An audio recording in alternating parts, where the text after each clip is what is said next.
राज्यातल्या मान्सूनच्या सिंधुदुर्गातल्या आगमनानंतर आता मुंबईमध्ये उद्या मान्सून धडकणार असल्याची माहिती आयएमडीने दिलेली आहे। तरी मान्सूनपूर्व पावसानं मुंबईत रात्रीतून दमदार हजेरी लावली।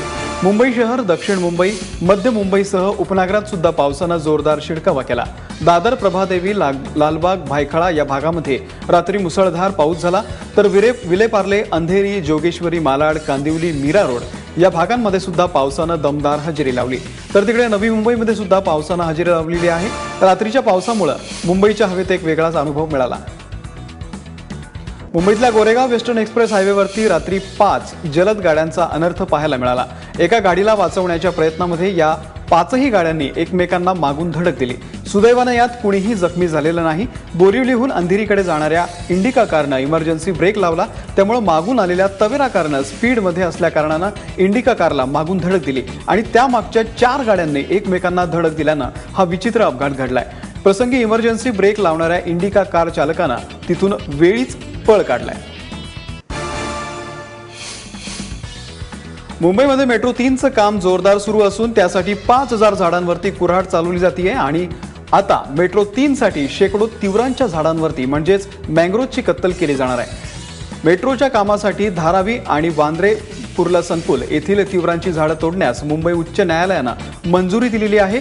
मेट्रोच्या आड येणाऱ्या तिवरांची झाडं तोडण्याच्या मागणीसाठी मुंबई उच्च न्यायालयामध्ये याचिका दाखल करण्यात आली होती। शेतकऱ्यांच्या संपामुळे शहरातल्या प्रमुख बाजारपेठांमधली भाज्यांची आवक चांगलीच घटलेली होती। मात्र काल पुणे, नाशिक आणि मुंबईमधल्या प्रमुख बाजार समित्यांमध्ये भाज्यांची 100% आवक झालेली आहे। गेल्या 7 दिवसांच्या संपामुळे अनेक शेतकऱ्यांना भाजीपाला विकता आलेला नाही। यापुढे नियमित शेतमाल विकण्याची भावना काही शेतकऱ्यांनी बोलवून दाखवलेली आहे। दरम्यान काल पुण्याच्या कृषी उत्पन्न बाजार समितीमध्ये 1000 भाजीपाल्याच्या गाड्यांची आवक झाली, तर वाशीच्या कृषी उत्पन्न बाजार समितीमध्ये पहाटे 6 वाजेपर्यंत 530 भाजीपाल्याच्या गाड्यांची आवक झाली होती।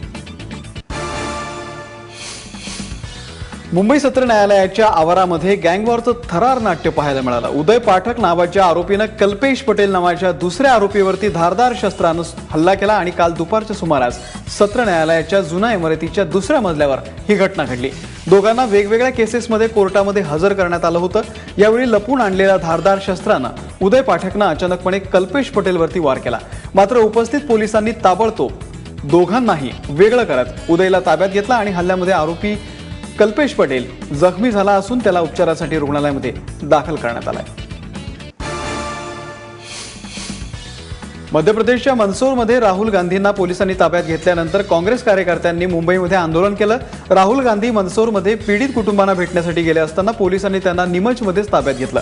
या विरोधात काँग्रेस कार्यकर्त्यांनी टिळक भवनाजवळ प्रदेशाध्यक्ष अशोक चव्हाण यांच्या नेतृत्वाखाली आंदोलन केलेलं आहे।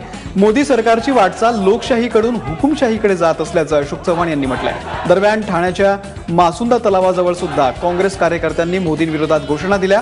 आंदोलनामुळे ठाण्यामध्ये तासभर वाहतूक कोंडी झाली होती। कल्याण डोंबिवली महानगरपालिकेमध्ये शिक्षण समितीच्या सभापती वैजयंती घोलप यांना हाय व्होल्टेज ड्रामा जो आहे त्यांचा पाहायला मिळाला। घोलप यांना महापालिका मुख्यालयामध्ये दालन हवंय, यासाठी थेट महापौरांच्या दालनाबाहेरील टेबलवरती आपला कारभार हलवला त्यांनी आणि शिक्षण समितीचं कार्यालय महापालिका मुख्यालयापासून 100 मीटर अंतरावरती असलेल्या झोजवाला संकुलामध्ये आहे। तिथं सभापती वैजयंती घोलप यांना प्रशस्त दालनही आहे। मात्र घोलप यांना आपल्याला पालिकेतच दालन मिळण्याची मागणी महापौरांना केली होती। त्यानंतर काल त्यांनी थेट महापौर दालनाबाहेरच आपला मुक्काम ठोकला। उल्हासनगरमध्ये शिवसेनेच्या युवा सेनेनं भाजपच्या मुख्यमंत्र्यांचं अभिनंदनपर बॅनरलाच काळं फासलंय। एकीकडे राज्यभरामध्ये शेतकऱ्यांचं कर्जमाफीसाठी आंदोलन सुरू असताना भाजपनं मात्र गावागावांमध्ये कर्जमुक्ती दिल्याचं सांगत मुख्यमंत्र्यांचं अभिनंदन करणारे बॅनर लावलेले आहेत। उल्हासनगर महानगरपालिकेसमोर भाजपा जिल्हाध्यक्ष आणि माजी आमदार कुमार आयलानी यांनी बॅनर लावलं होतं। या बॅनरला सायंकाळच्या सुमारास युवा सेनेनं काळं फासलं। कर्जमाफी अजून झालेली नाही तरी देखील श्रेय लाटण्यासाठी ही बॅनरबाजी सुरू असल्याचा आरोप युवा सेनेनं केलाय। पुणे शहरामध्ये 24 तास पाणी पुरवठा योजना आणि ऑप्टिकल केबल डक्टसाठी 2664 कोटींच्या कर्जाच्या प्रस्तावाला मंजुरी देण्यात आली आहे। सत्ताधारी भाजपनं पालिकेच्या विशेष सर्वसाधारण सभेमध्ये बहुमताच्या जोरावरती प्रस्तावाला मान्यता दिलेली आहे। या विरोधात मनसेचे गटनेते वसंत मोरे यांच्या नेतृत्वाखालील सर्व पदाधिकाऱ्यांनी गळ्यामध्ये गाजराची माळ घालून आंदोलन केलं, तर महापौर मुक्ता टिळक यांच्या अंगावर गाजर फेकून निषेध व्यक्त केला। भाजपच्या निर्णयाविरोधात तीव्र लढा उभारू असा इशारा सुद्धा मनसेनं दिलाय। समृद्धी महामार्गासाठी झालेल्या जमीन मोजणीला विरोध केल्याप्रकरणी अटक करण्यात आलेल्या 5 शेतकऱ्यांना जामीन मंजूर करण्यात आलेला आहे। समृद्धी महामार्गासाठी फळे गावामध्ये जमीन मोजणी करण्यात आली, त्यावेळी विरोध करणाऱ्या स्थानिक शेतकऱ्यांविरोधात दंगल आणि सरकारी कामामध्ये अडथळा आणल्याप्रकरणी गुन्हा दाखल करण्यात आला होता। अटक करण्यात आलेल्या 3 शेतकऱ्यांची याआधीच सुटका करण्यात आलेली होती, तर उर्वरित 5 शेतकऱ्यांना 6 जूनला अटक करण्यात आली होती। दरम्यान समृद्धी महामार्गाविरोधात आंदोलन सुरूच ठेवणार असल्याचा निर्धार या शेतकऱ्यांनी व्यक्त केलाय।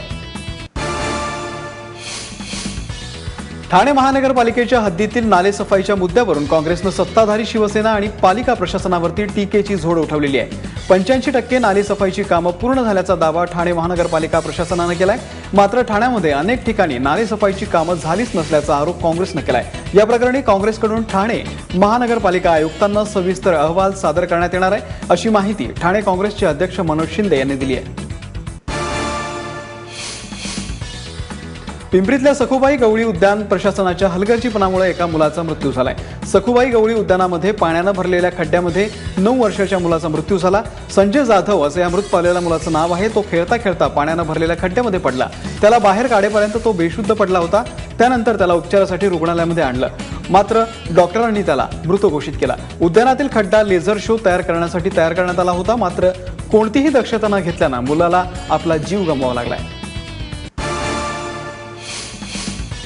ठाणे ग्रामीण पोलिसांच्या हद्दीमध्ये मोडणाऱ्या डायघरमध्ये मोठ्या प्रमाणावरती गावठी दारूच्या भट्ट्या उद्ध्वस्त करण्यात आल्यात। डायघर पोलीस आणि गुन्हे अन्वेषण शाखेनं संयुक्तरित्या केलेल्या एका कारवाईमध्ये जवळपास 15 लाखांचा मुद्देमाल हस्तगत करण्यात आलाय। खाडीलगतच्या परिसरामध्ये मोठ्या प्रमाणावरती गावठी दारूच्या भट्ट्या सुरू असल्याची खबर पोलिसांना मिळाली होती। मिळालेल्या माहितीची खातरजमा करत पोलिसांनी छापेमारी केली आणि दारूच्या भट्ट्या उद्ध्वस्त केल्या, मात्र अद्याप कुणालाही अटक करण्यात आलेली नाहीये।